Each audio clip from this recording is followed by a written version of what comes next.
Good morning, and thank you very much for joining us. I am Yori Folarin. We're going to stay on the subject of yesterday, naturally, because yesterday we were talking about they will be voting on these alterations to the Constitution. We had a constitutional lawyer yesterday, although his opinion was that what's this whole matter of alteration of the Constitution? So, but we have it. And, well, we're beginning to see the mind of the Senate. I imagine that we probably have to take it that they're working on our behalf. That's what legislators do. They're not working for themselves, or shouldn't be working for themselves. So no doubt this is on our behalf.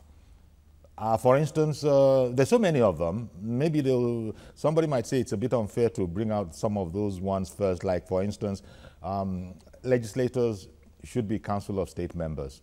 As you know, I think it's just former heads of state, former presidents, former leaders of the country that are members of that particular body. But there's a proposal here that, legislators, former legislators,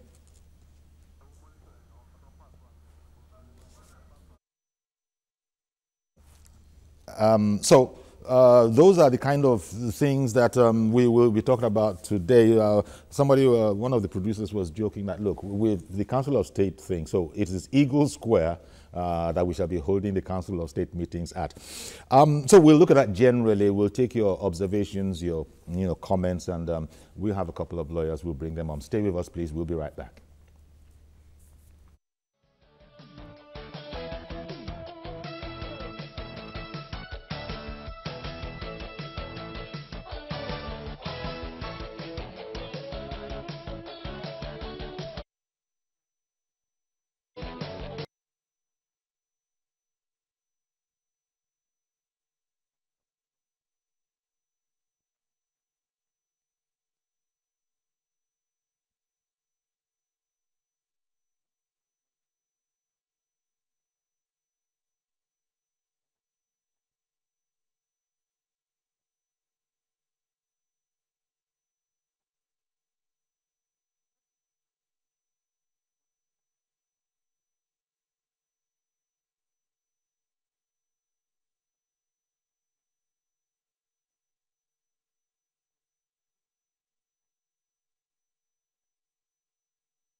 So welcome back then. The National Assembly legislators are going through a process that for them would end up in a constitutional amendment or a constitutional alteration, whatever you want to call it, whatever be the case.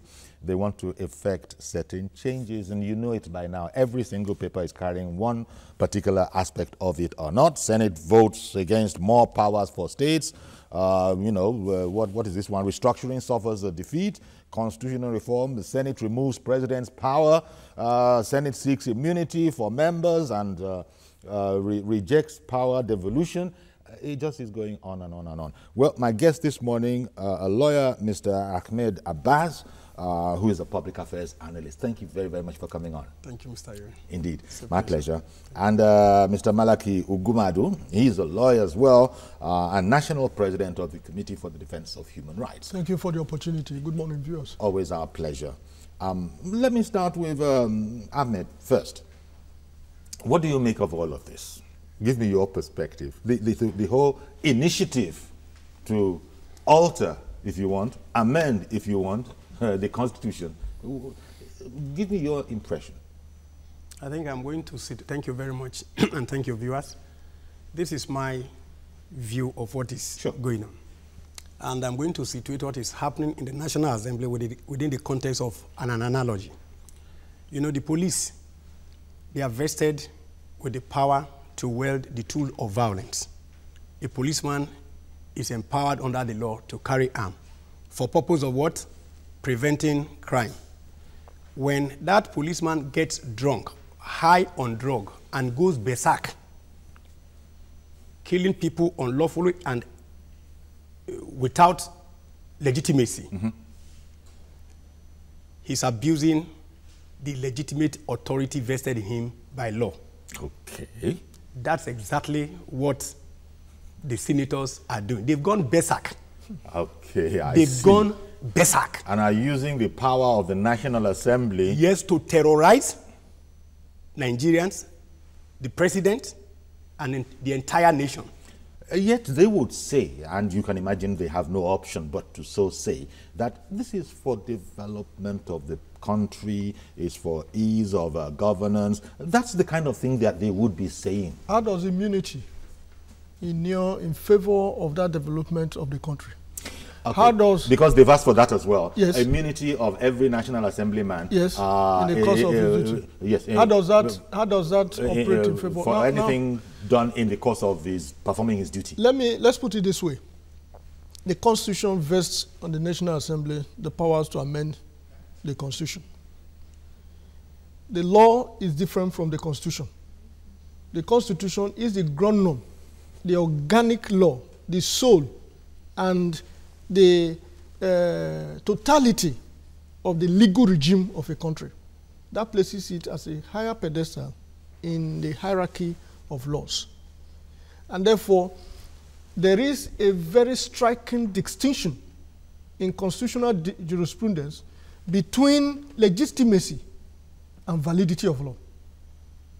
The validity of law could be gotten from the documents that you and I hold and parade as our Constitution. The legitimacy, which is by far more important, can only be gotten when it is shown that this is the people's Constitution. Therefore, the process of the making of that Constitution is by far more important than the content of that Constitution. I have made the point that they reserve the right.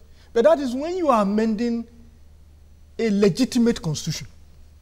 If you are going to amend an illegitimate Constitution, you will end up with an illegitimate amended Constitution. And this draws me back to the circuitous movement that we have found ourselves. In April 2010, there was the first alteration to the 1999 Constitution. In November 2010, there was the second alteration to the Constitution 1999. In 2011, there was the third alteration to the same Constitution. Within a space of 2 years, we've had 3 amendments to the 1999 Constitution. And yet, like our people say, the corpse is still smelling. It's not properly buried. Every person is offended by the offensive order that is exhuming out of that.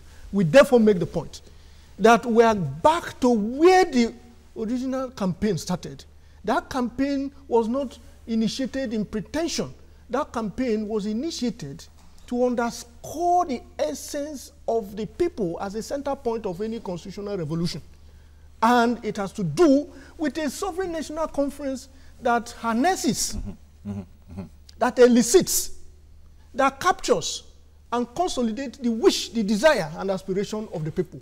That cannot be subjected to immunity for legislators, the same legislators that stood up on the floor of the hallowed chambers and moved a motion for immunity for looters.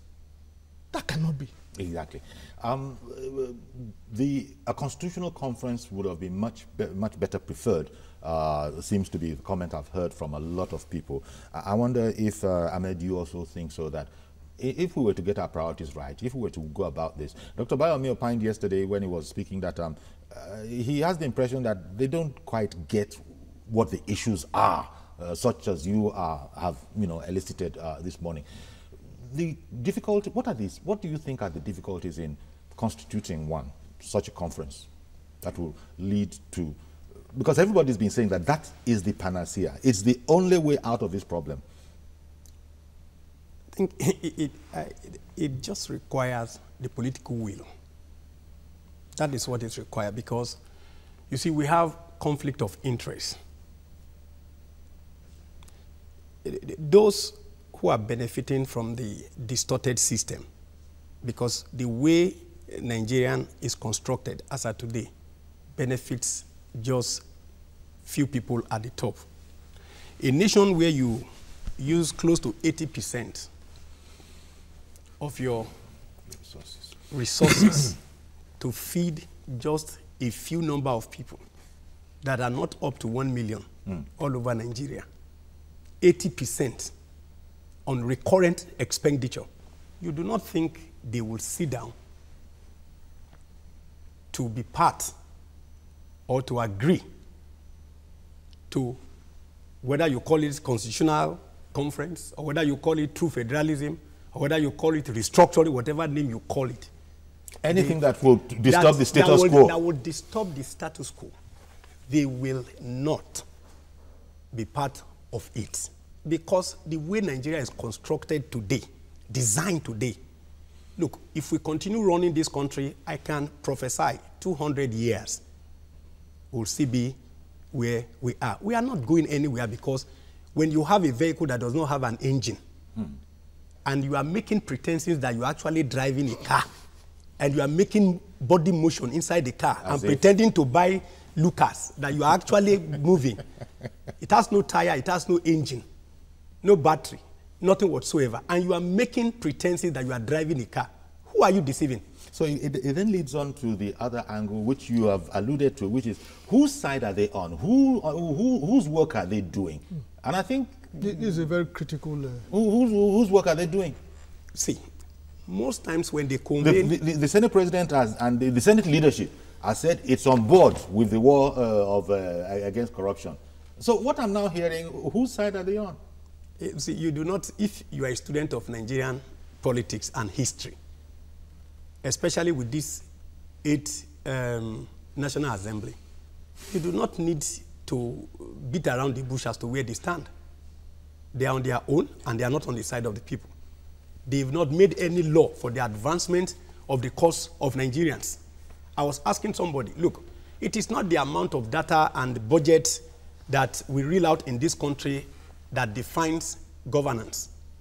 Nigerians are the ones that would say whether this government or this National Assembly has actually impacted their life, and how. A man must be able to look back, reflect on his life, where he was 2016, benchmark it with 2017, and come to the conclusion whether his life in 2017 is better off than 2016. If a man evaluates his life in 2017 and he's poorer than 2016, I do not care the data you are churning out. I do not care the amount of money you have budgeted. It has simply gone into the drain, and you have wasted the time of the people. How do you think we're going to get out of this logjam? Because I think most people will accept that whatever the National Assembly thinks, the ordinary man walking the street just is not on the same page with them. So how long can this go on for, them insisting on having their way, and the people they purportedly are representing, all of them wincing as they are going about it? How long do you think that is going to go on for, or how is this going to end up, this whole exercise? The resolution may be earlier than imagined. because a lot of factors are speedily conspiring against themselves to expose the poverty of our situation. And I'll give you a very small instance. The whole campaign about restructuring in their own liberal terms, which is an aspect of the holistic process that we had originally conceived and proactively put in motion in order to have an autonomous constitution. That's what you call the people's constitution, people-led, people-driven constitution. That aspect has suffered a defeat with the parade. I mean, the show of shame yesterday. Yes, yes. And it is that you say restructuring suffers defeat in the Senate. Specifically on the issue of devolution of power. Because when the whole argument of restructuring started, we were pushing that you must contextualize it. You don't throw it, don't bandy it around, so that people get more confused than the clarity they need. Devolution of power is at the heart of true federalism. Of federalism, it is because of the problem we have that we insist true federalism. Other federalism is federalism. At the heart of it is devolution of power. So if you have difficulties in the green chambers to accept devolution of power as a critical component of your restructuring processes and suffered no difficulty whatsoever in approving amnesty, which is what you call immunity, to yourselves at a time when your government is championing the fight against corruption. The same immunity under Section 308 that has persistently received very consistent opposition from the Nigerian people. And I'm talking of the existing immunity. The legislators want to expand the scope. Yeah, they do. So that after governors and deputy governors, you have senators and House of Representatives who soon have local government chairmen and councillors. And that was why when they came out with their tinted glass policy, I opposed it and went to court. I said, exactly. this is discrimination at the highest. So they are, like my colleague said, on their own. And I don't know why they're doing so, but surely they want to be taken seriously. But when you now say that effectively we'd like to be, once we're done here, we want to become Council of State members, most normal, reasonable members of society are going to say, hang on, did you say Council of State? What's that got to do with anything? So it goes back to whose nest is being feathered here. What is this whole purpose? Where is this whole attitude of aiding governance, you know, and doing all of that? You're trying to take care of yourself, it seems, even after office. That rubbish is, for me, you know, that's essence of seriousness at play. What does being a member of Council of State have to do with anything, even as a proposal? How did you come up with that kind of a proposal? It probably underlines everything you just said. I think with the exception of very few highly cerebral members of the Senate and House of Rep, exception of very intelligent men that we have respect for, the vast majority of your senators and House of Rep are intellectually barren. Really? They are intellectually barren. I once was at the House of Rep when the House of Rep was debating on the issue of immunity for members of the National Assembly. Bajabia Miller, on his feet, put up a very sound intellectual argument as to why the House shouldn't even consider it at all. Because he said there is nowhere in the world that members of the National Assembly will be clamoring for immunity. It's a misconception of their role in the society. And that's why I use the word, I am, with all due respect, but without apology.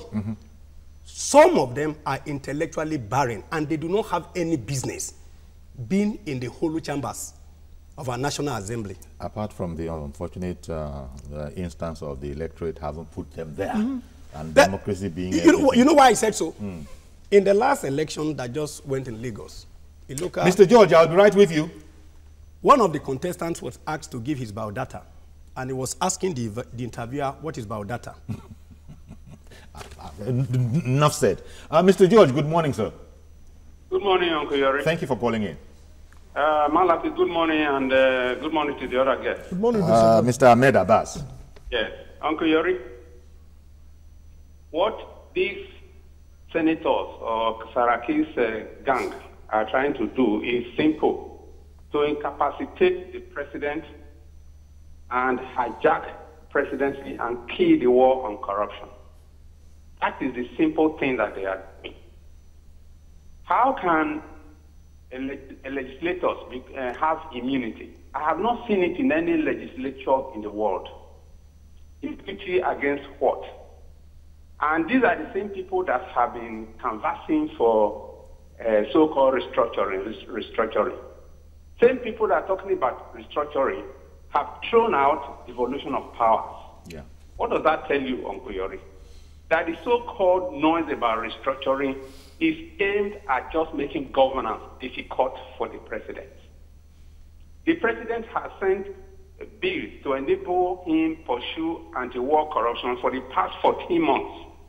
They are inside that National Assembly. These guys have refused to touch it. All they are trying to do is to amend Constitution to allot immunity to themselves. They are just lucky that Nigeria is, we have a very docile population. In other climes, by now they will have since gone to that National Assembly to chase them out of that place. They are not representing us, and they don't care whether whatever you say or whatever you feel about them. For how long is this country going to remain like this? Indeed. Well, I really wonder, Uncle Yori. Thank you very much, Mr. George. Thank you very, very much. Which goes back to the question, and let me just repeat it again, where Mr. George landed. How long is this going to go on for? He said, and it has been said repeatedly through the ages, that we're a very docile people. You can do anything you like to Nigerians. They are so docile, they won't scatter head. That was the import of my question. See, surely there must be an end to this. This whole docility and niceness of the Nigerian person, the infinite patience, is that the basis upon which we're going to keep on running? That's what I meant. Well, it's painful to concede. I have always refrained from referring to Nigerians as docile people, essentially because we've not always been like this.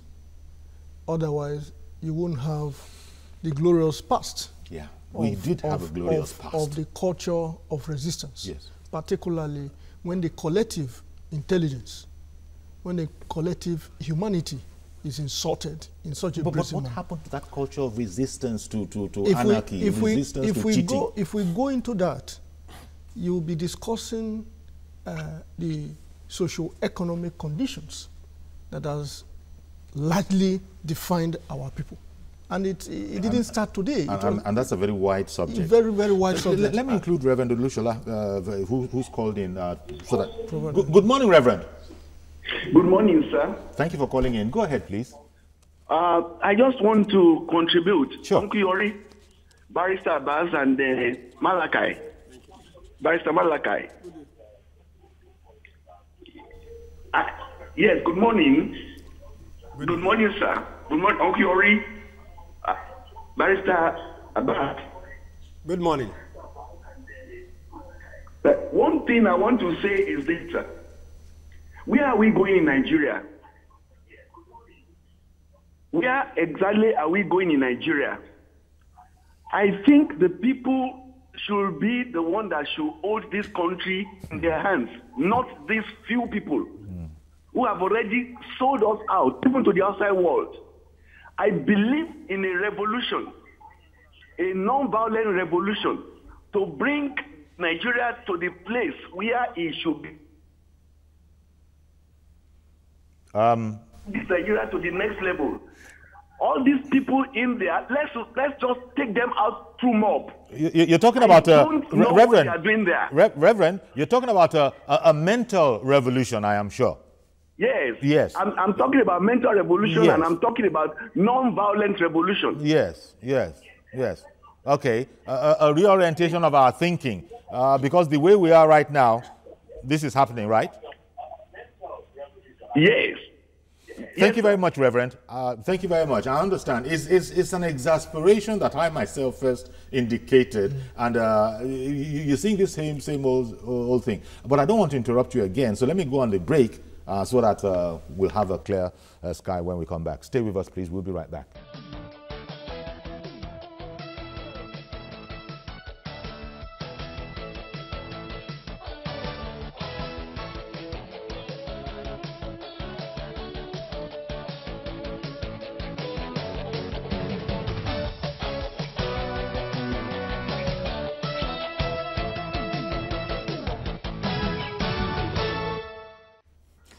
Welcome back. So we're looking at the amendments, the attempts to amend the Constitution. It will depend on a vote. So far, they've come out with their positions on certain of those proposals. A lot of them are actually, quite frankly, preposterous from the point of view of right-thinking members of society. But maybe we jumped the gun. Maybe we've got to wait for them to come up. They certainly are one of. There are some nice ones. Financial autonomy as an idea for local councils. Yeah. But this matter about Council of State, for goodness sake, but the exasperation that people feel, and that was expressed before we went on break, that you wanted to comment on. Everybody says, so how is this? Now so we go there. Now so we go there, they look these people. Certainly, certainly not so. I think that the interlude so far offers all state actors, no less the legislators, a great opportunity to deal with this issue the way it ought to. The continued forcing of these issues will cause an implosion that can consume everyone. And I'm not talking about anything bloody. I am also talking about a self-defeatist approach to all of this. Now, what are the issues? We've made the point that constitution making is by far different from lawmaking. And that to vest legitimacy, which is what sustains, is the life wire of every constitution, is to ensure that the people are part of it. They sign on to it. Now, how do they do that? It must be shown in the process of the constitution making. And this process is not about, in short, as I understood it, I think by that debate, they were already at the third reading. At what time did they have this all-important consultation, all-important meeting with the public, all-important buy-in of the public? Indeed, in South Africa, in 1996, before these debates even started, the proposals were thrown to the Nigerian people, not in the highfalutin South Africa, Uganda, Tanzania, all everywhere. Oh, okay. Even beyond their own shores, yes, is what you're talking. We're thrown to the people, yes, not in the highfalutin languages that you see in the black, but in local languages. In South Africa in particular, it was reduced to the indigenous languages. So they haven't taken care of all as you lawyers talk about processes. There are processes. And this gives rise to the suspicion of the Nigerian people. What is it in the political calculation of Nigeria today that has made this amendment most expedient, particularly coming on the heels of the genuine concern of the Nigerian people, the groundswell support for restructuring of this country? It dawned on them, as always, that look, if we allow this agitation to gain momentum, take a life of its own, we're likely going to be taken care of in the language of the Nigerian people. Therefore, why not exercise our powers the way we can to shortchange the people? This is precisely why the National Assembly, the Senate in particular, is speaking a different language from devolution of power, which is at the heart of the restructuring discussion that we're having. And even though you rightly say the National Assembly, in particular, I think the leadership in that National Assembly, you've got to take them separately, because these are the pilots of this particular aircraft. That leadership... Yes, everybody in that particular plane can then be said to be culpable, but the leadership as far as that is steering us in this way... As far as the legislature is concerned, which is the first arm of government, they are superintended by members of APC, both at the Senate and in the House of Representatives. And one of their cardinal agenda, if you like, their promise to the Nigerian people, was restructuring. Restructuring in the context of APC meant devolution of power. This is precisely why people have... You're being academic. No. Because why I'm saying that is that I hear what you're saying, but you also know what that National Assembly, what kind of APC majority it has. Moving forward, because I think that is what will interest us. Okay. Yes, let me bring in Samson. Samson has called us again from Warri. We are on a roll, Samson. Good morning. Good morning, sir. Thank you for calling in again. Good morning, my Mr. Abbas. Good morning, sir. Good morning. It's been long. I've been waiting for you. My other Mr. Abbas, good morning, sir. Morning. So if you could check, yesterday I told you something. This morning I've taken paracetamol instead of 2. I took 4. I'm serious. I have a headache. You have a headache? I'm serious. I don't understand this kind of leadership. I told you yesterday. I said the major one. You could remember very well, sir, when you brought daddy yesterday. I said the major ones are not going to pass through. Everybody were clamoring, both east, north, west, even east, north, west, even here in the south part. Talking of restructuring, they did not say devolution of power to the state. They didn't pass. Now, what do they go for? They go for immunity for themselves. They go for immunity. What? If somebody I elected from my constituency, seeking for immunity. And this is the right time I'm going to talk to all our political leaders, especially all our fathers that we respected. Samson, to be fair, Samson, there are other things too. There are other things too, not just immunity for themselves.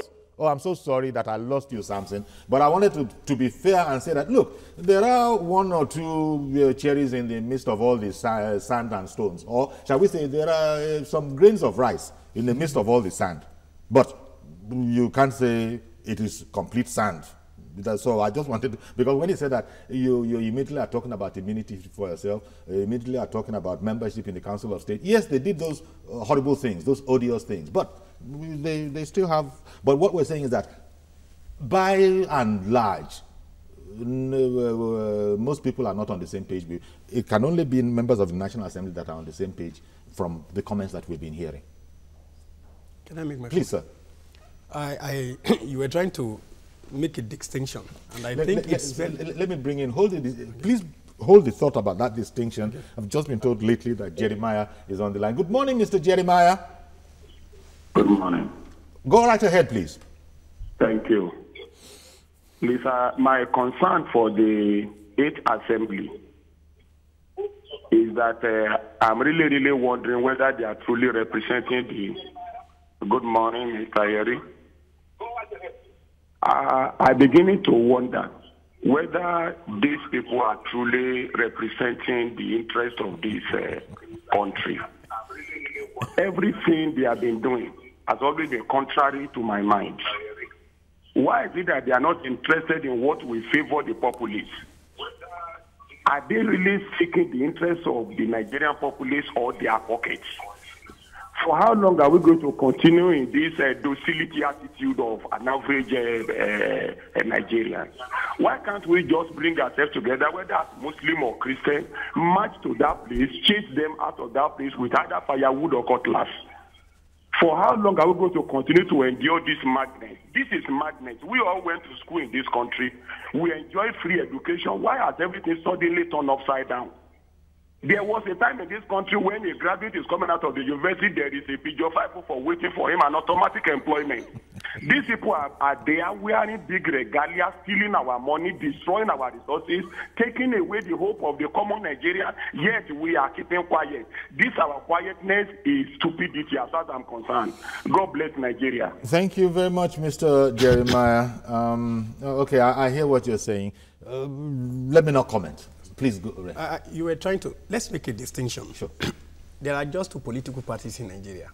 There's no PDP, there's no APC, there's no Labour Party. There's simply just two political parties and two ethnic groups. I used to hear you say we have 250 ethnic groups. No, we do not have 250 ethnic groups. We have just two ethnic groups, looters and the looted. Interrogate Chukwuma's coup speech of 1966. The core of his speech was corruption. That's right. I remember. In 1966, if you interrogate his speech and extrapolate to the realities that we find ourselves today, you want to wonder how prophetic those young men were. We are in a deep shit. And you know the funny part? You say the middle class, ordinarily at least, those that have first degree, that should be like a kind of balancing force. Most times, all we do is we are not involved in the system. Because we are supposed to be a bridge. The boys at the top, the elites, they understand just one language. That's why I said we do not have PDP. We do not have APC. We do not have Labour Party. They are mere vehicles for attaining their objective, looting, exploitation. That is just it. I can guarantee you. It's probably another way of saying that there is no such thing as a political ideology in this country. Absolutely. Let me tell you the honest truth. Okay. If Labour Party wins the presidency in 2019, I can guarantee you that the top echelon of both PDP and APC will find themselves back into Labour Party, because that is where the cake is. Until we can do something about the way we have decided to be governing ourselves. Let me just add this. You know, they are not serving us. Let me just give you, a very small example. Most times. Okay, very brief, because I have a caller waiting. In advanced countries, take Barack Obama's picture 8 years ago. Yeah. And bring Barack Obama's picture 8 years after. Yeah. Gray hair. Yeah. The handsome guy is now looking aged. But take your average politician. 4 years down the line. He goes in as a slim man. A slim man like me, coming out 4 years later. Yes. Twice his size, rosy cheek, big head, big nose, fat tummy. Buying houses. Okay. Ugochukwu in Accra, Ghana. Good morning, sir. Yeah, you are good morning, sir. Thank you very much for calling in. And Abbas. Thank you. Good morning, sir. Good morning. Together with the other barrister. Thank you. Malaki Ogumadu. Yeah, Malaki. Good morning, sir. God bless you. Good morning. Yeah, you people are trying. The issue of power resolution in Nigeria is quite unfortunate that we have get ourselves in this mess. Everyone has to tell himself the truth. These people that bring us this problem, the cause of our problem is not we, because Nigeria was hijacked by Britain, who owns Nigeria. That is the problem. Any day that we solve this problem as a human being, your operator cannot give you a name that is not your original name, and then you think that it will be working. It can't work. That is the main problem of Nigeria. The main problem of Nigeria is that the Britain that they created Nigeria, Niger gas, they don't want to lose it. It's their factory. They don't want to lose it. Let everybody understand it. That's why they can say that they can appoint anyone to mind their factory for them. Britain, they are the one, the mastermind of the problem, the pains we are going today. I am in a foreign land. Okay. In Ghana today. Not because of we didn't have what it takes, but because of Britain made it to be so. let everybody speak the truth. The truth is that all right then, Nigeria Mr. Ugochukwu, I thank you very, very much for your contribution. You know, just wanted to make room for other people to come in. A different perspective altogether. He says it goes way back to the amalgamation, if you want, of Nigeria and all of that. We understand that particular perspective. But I would say that much more recently, it might be spilt milk, but Mr. President can't really absolve himself of blame in this. That's why I say it might be spilt milk. That whole business about I don't care, I can work with anybody, you know, I'm not interested in all the wranglings, just give me the final result. That everybody now knows was a... That statement... That statement allowed the leadership to emerge that has emerged and that was accepted. I mean, the whole thing, quite frankly, getting ourselves out of that particular one, only God knows how that is going to be. But, as I said, spilt milk. But now we see that this whole business about I can work with anybody, it might not be the deftest kind of a move. In trying to salvage the situation, you must necessarily understand how and when these problems came about. That statement was supposed to be a statement of a statesman. Yes. But within the context of the political environment in which that statement was handed down, it was a political indiscretion. It was made by a statesman with the best of intention. With the best of intention, but probably delivered. It was hijacked. The statement was hijacked. And now we're harvesting it. Yes. We're harvesting it in the form and manner in which we are now witnessing how the same political party that ought to evolve and respect itself in terms of party cohesion and supremacy in a way that they have become the greatest opposition to themselves. Thank you. So given the real opposition all sorts of holidays. Exactly. Because the APC is causing enough problem for APC. Mr. Lawale in Kebbi State, did I get that right? Good morning, sir. Good morning, sir. Thank you for calling in. Yes, good morning, Fiori. Good morning, sir. Good morning, Vice Abbas and Vice Malachi. Good morning. Yes, sir. Please go ahead. My contribution is, I heard somebody made mention of revolution the last time. Well, yeah, a mental revolution. Yeah, probably that will be what Nigerian people will resort to. Because these people, they are just there doing nothing. Then the whole country is suffering currently as I'm talking to you. I'm in this state, in Kebbi State. Then we know the way things there in Abuja Bay. Those people, they have nothing, absolutely nothing to offer us. It is better. Those people, they are expecting Nigeria to take up arms against them. That is just what they are looking for. Especially that of Zenith President, which is Saraki. In fact, the day I saw him that he came to that very post, definitely I know that nothing good will come out of him. We should try as much as possible to curtail, to cut off their wings. By cutting their wings is just to make them know that definitely Nigeria is suffering. Issue of coming here with maybe revolution that we will take up arm against them. Well, we can't advocate, the taking up of arms. We can talk about a revolution of the mind to stop doing what we've been doing if we expect a different result. That in itself, once we get to that realization, that's as big a revolution as any. But we keep on doing what we're doing, and we somehow feel Nigeria is going to get better. And this party came in, APC came in on the platform of we're going to do something about it, and then along the lines mistakes were made, and now we have in the leadership of APC, in the leadership of the Senate, effective opposition to everything that the administration wants to do. Leadership, whether in the family, in an organization, in a nation, determines everything, because it's like the quality of the pilot of an aircraft with passengers in the cabin.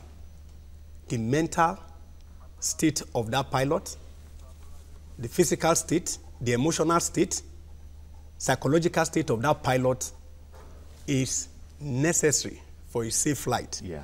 The quality of leaders we have is our major problem.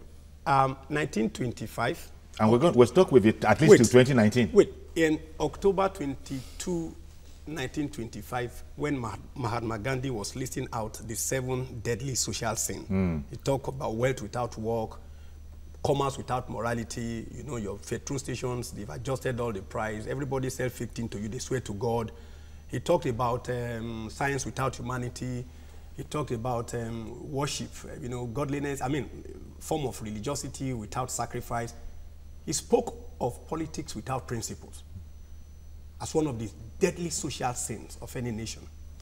So when you have politicians who do not have principle, that you cannot locate them anytime. Democrats in U.S. lost election. That does not mean that Barack Obama or Bill Clinton will cross carpet to Republican Party. They will remain there for life. And when the election is coming, they all come together to ensure they push the agenda and the ideology of the party. Barack Obama, in his election with the Republican, it was an ideological conflict. He said the rich should be taxed more to create more opportunities. And they said, the Republicans said, no, that means you are punishing success. If you say because I'm a successful man, I should be paying more tax, that means you are making it an offense. It was an ideological, it was an ideological war. But eventually, those who believe that, yes, the rich should pay more, they carry the day. Yes, they carry the day. So when you have politicians, whether APC or PDP, because they all do it, carry money to buy votes. You want to serve people, and you go to bribe them to vote for you. I was giving some people some lecture. I said, in case you do not know, that when they come to bribe you, they are simply telling you, I know you people are dummies and you are stupid. You don't have the ability to reason critically. Please, I'm bribing you with this money that I've stolen out of your commonwealth to empower me for another 4 years of stealing. To continue the oppression. Because when a man... Mr. Bolade, I want to thank you very much for holding on, sir. Please go ahead now. Mr. Bolade? My deepest apologies, Mr. Bolade, because I did hold you on for a while. I was looking for a full stop. If you can get back in again, Mr. Bolade, I'd be happy to. If you can get back in again, Mr. Bolade, I'd be happy to break my sentence, even if it's in the middle of it, and come straight to you. We must come to the realization that the electoral process, when a politician that comes to your doorstep to give you money, 1,000 naira to say, employ me as your servant, is emotionally and psychologically sick. Well, that is even if they bother to come to your phone. Oh, well, they will have agents. They will have the agents. You getting my point? Yes. That's where the whole budget comes from. These millions that they say it is required. If you want to become a senator, for instance, you can't just come and have an ideological position, intellect, and say you are going to the Senate. We've been told here how many millions it takes. Even local council elections are by law, we've been told how very much it costs. But I was going to comment from another angle of this. Okay, very briefly, because our time is done. Very well. I was also going to remind Nigerians that this is not just about the jamboree. It is also much more about the cost of these exercises and processes. Nigerians should not forget somebody like Ibrahim Mantu. Ibrahim Mantu, several years ago, was occupying the same position that Ekwere Madu is occupying today. He took out, ran this jamboree at very huge costs. They were running into billions. Please, Nigerians should research on that. All of those have not cured the illegitimacy of the constitution that we inherited from the military. We've completely run today, out of time. Ekwere Madu is superintending this thing one after the other, and we need to interrogate and put a stop to this. And maybe a final word from you, Ahmed. Just what we have in our hands, some people see it as no more than corruption fighting back. Yes. Let me just borrow my final word from Isaac Newton's law. Okay. When the situation remains static, if situation remains static, Nigerians should have to infuse men and women with the requisite values that will help move the situation forward, because they lack the capability to do that. Thank you very much. Ahmed Abbas, lawyer and public affairs analyst, and Malaki Ogumadu, lawyer and National President Committee for the Defense of Human Rights. Thank you, gentlemen, for sharing your perspectives with us. Thank you for the opportunity. Indeed. That's our program. You can join us tomorrow for a fresh edition. I'm Yori Folani. Bye-bye for now.